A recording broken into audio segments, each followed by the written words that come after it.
Odi tiripo wamuri kutaura naye anonzi Senzeni. Ndikufona ndiri kuGoromonzi.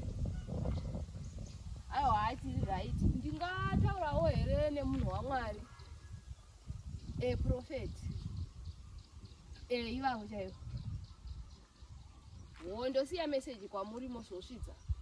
Ndine mabhaketi angu 40 liters, mabhaketi angu maviri awo handa ndichida kuuya nawo kuti angobudawo cooking oil kana zviro akabuda ari maused oil hazvina basa.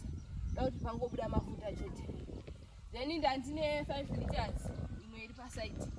5 liters ndada kuti ibudiswe mazowo akabuda blackberry kana orange crush kana raspberry hazvina basa ngoti abude mazowo chete. Then ndine cabbage randinaro. Cabbage ndoda kuti ribude kana ichi chinyama. Chero chikabuda chiri pabeef, chero chikabudira pachicken, chero chikabudira pambudzi hazvina basa. Da kuti chingoita chinyama chete. Saka izvezvi ndatori muroad kuya ikoko ndakusvika pabus stop. Handiziti ndingakubatai sei kana ndava mutauri Marare. Vari busy saka vanooneka zvekumanguva emanje nokuti hafa ndadobva kure zvindadosvika pabus stop. Inoti zvinhu zvangu hazvinetsi. Inongoda chero maused oil hana basa. Plus nyama yacho handisarudzi, chero ikaita beef, chero ikaita huku. Then kudrink rangobuda ndiroro. Chero pakabuda iyi inonzi chii imwe iyi. Hazvina basa ndongoida. Sunday futi manje Sunday. Ndomirira kuuya Sunday.